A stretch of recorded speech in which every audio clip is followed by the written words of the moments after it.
Sebuah kampus, ada sekelompok mahasiswa dari jurusan ekonomi yang terdiri dari 3 orang. 2 orang yang pertama bernama Natasha dan Nixon. Mereka dikenal sebagai mahasiswa yang licik, sering melanggar peraturan kampus, tidak jujur, dan bermalas-malasan. Sedangkan mahasiswa yang ketiga bernama Jason. Ia terkenal sebagai anak yang baik, taat peraturan, tegas, dan jujur. Selain itu, Jason merupakan anak dari salah satu dosen yang mengajar mata kuliah microeconomics di jurusan ekonomi. Pada suatu hari, mereka bertiga berkumpul untuk kerja kelompok dan membahas tugas proyek mereka. Jadi gimana guys buat business creation kita? Udah ada ide belum bisnis apa?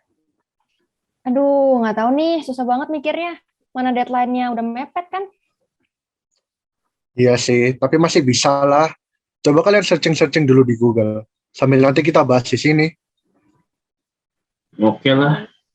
By the way, kita besok UTS Microeconomics loh. Kalian udah pada belajar belum? Aduh, gue lupa belajar lagi. Males banget, itu yang materinya banyak banget kan. Hitung-hitungan semua lagi. Iya. Lu gimana, Jess? Aku udah lumayan belajar sih. Paling nanti tinggal review-review dikit. Wah, keren. Nggak kaget sih nilai lu bagus-bagus terus. Ya iyalah, apalagi mikro kan dosennya ibu dia sendiri. Iya, tapi meskipun dosennya ibu aku sendiri, aku tuh nggak ada diperlakuin khusus gitu, nggak diajarin khusus. Sama aja kayak kalian. Oh iya, Jess. Kalau gitu minta bocoran soal aja ke ibu lu buat UTS besok.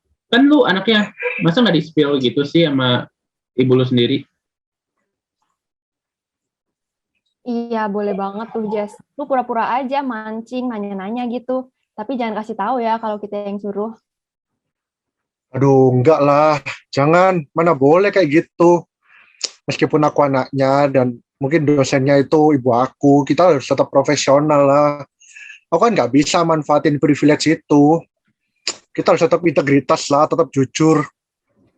Aduh, sok-sokan keren lah lu, Jess. Sekarang main game dulu lah. Circle-nya udah besok-besok aja. Ya udah, capek gue. Yuk, login next. Ya. Ikut lah nggak lu, Jess? Enggak lah, kalau main game, aku mau lanjut belajar dulu buat besok ya. Ya ampun. Ya ampun. Oke deh.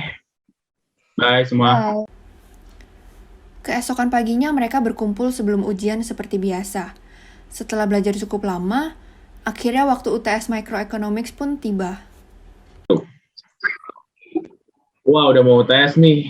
Udah kita nggak usah live Zoom lah ya. Kita kerjain UTS bareng-bareng aja lah di Zoom. Boleh banget tuh, enak nih kita ada Jason yang bisa bantuin kita. Enggak lah, nggak boleh. Kan peraturan kampus buat UTS ini kan kita harus kerja individu. Kita kan boleh open book juga. Tapi kan nggak boleh kalau kerja bareng teman-teman gitu. Nanti bisa dianggap plagiarisme. Ya udahlah, nggak apa-apa. Lagian siapa juga sih yang bakal tahu. Iya, makanya. Yang penting kan nilai kita bagus. Daripada nilai kita nanti jelek-jelek. Enggak lah, nggak mau lah. Kalian ini kayak nggak berintegritas gitu. Nggak jujur juga kayak gitulah.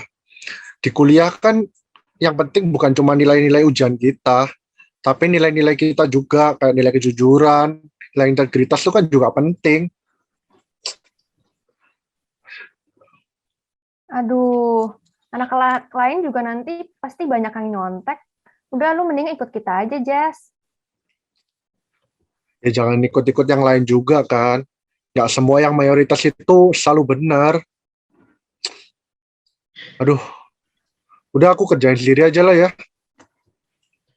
Lu nggak setia kawan lah. Nggak sportif ke teman sendiri. Udah gue kick dia aja lah. Ya udah kita kerjain bareng aja lah.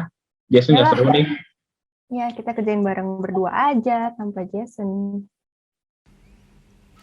Selama ujian berlangsung, Jason tidak membuka HP sama sekali. Namun setelah ujian selesai, Jason membuka HP dan menemukan bahwa di grup chat ia bersama Natasha dan Dixon terdapat foto-foto contekan jawaban dari ujian tadi dan belum sempat dihapus. Setelah melalui pertimbangan cukup banyak, akhirnya Jason memutuskan untuk mengadakan Zoom meeting dengan Bu Verlin sebagai dosen pembimbing untuk melaporkan hal tersebut. Ya, halo Bu Verlin. Makasih ya udah mau join Zoom meeting sama aku. Iya Jason, nggak apa-apa, ada apa? Kebetulan saya mau laporin Bu kejadian tadi pagi waktu UTS Microeconomics Bu. Ya, jadi singkat cerita Bu, kan aku, Nixon, sama Natasha itu kan satu grup. Ya kita udah deket lah Bu, kita udah sering kerja kelompok bareng, kemana-mana juga bareng. Nah tapi Bu, waktu UTS Microeconomics tadi Bu, mereka itu kerjasama Bu kerjainnya. Jadi mereka tuh share jawaban mereka di grup, tapi di grup itu ada aku Bu.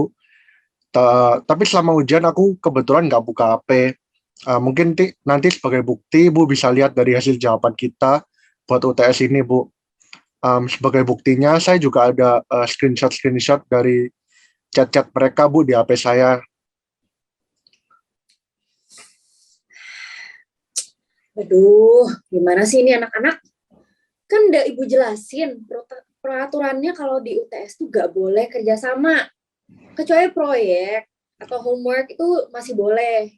Ya udah, Jason nanti kamu share screenshotnya ke WA saya ya. Nanti saya akan rundingkan dengan dosen-dosen lain dan saya tindak lanjuti.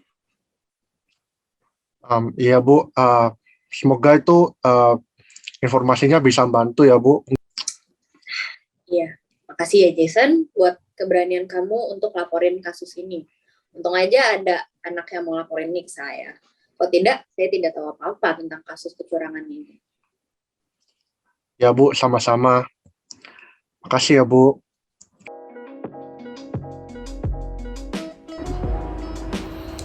Adegan yang kami perankan dalam short movie ini terinspirasi dari Baharudin Lopa, salah seorang jaksa agung Indonesia yang memberikan teladan integritas sesungguhnya melalui nilai kejujuran, keberanian, dan kesederhanaan yang ia pegang teguh hingga akhir hayatnya.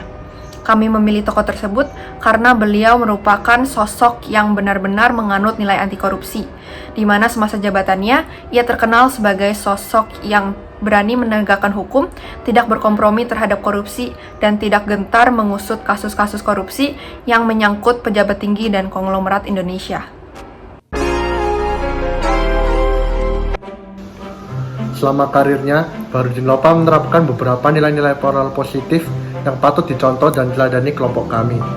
Nilai moral pertama adalah tidak suka memanfaatkan privilege yang dia miliki, di mana beliau dikenal sebagai pejabat yang tidak suka memanfaatkan fasilitas kedinasan di luar keperluannya bekerja, atau selalu menolak hadiah atau insentif yang diberikan kepadanya. Dalam film, ditunjukkan ketika si Jason tidak memanfaatkan privilege-nya sebagai anak dari dosen di kampus tersebut untuk menyebarkan bocoran soal-soal tes. Selain itu, beliau juga terkenal akan ketegasannya dalam membela kebenaran dan berani berbeda. Semasa jabatannya sebagai jaksa agung, beliau pun pernah mengusut dugaan kasus korupsi mantan Presiden Soeharto, yang mana mempunyai posisi lebih tinggi daripada beliau. Sikap tersebut tercermin dalam film ketika si Jason tidak ikut teman-temannya untuk menyontek atau bekerja sama dalam UTS, dan berani melaporkan kecurangan sahabatnya sendiri ke dosen pembimbing. Masalah integritas dan mindset pejabat sekarang yang cenderung serakah akan menjadi keprihatinan utama Baharudin Lopa kalau hidup di zaman sekarang. Tindakan nyata yang ia lakukan tentunya akan memeriksa dan bertindak tegas dalam menindak pejabat-pejabat yang masih berpotensi untuk bertindak korupsi atau melakukan pelanggaran lainnya.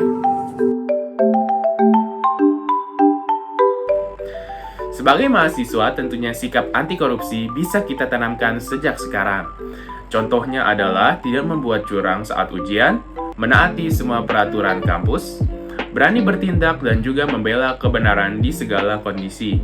Selain itu, kelompok kami juga akan menunjukkan kepedulian kita dengan menyebarkan semangat dan juga nilai-nilai anti korupsi di lingkungan sekitar. Salah satu contohnya dengan membuat kampanye berisi edukasi mengenai korupsi dan juga nilai-nilai yang perlu kita tanamkan agar kita terhindar dari korupsi.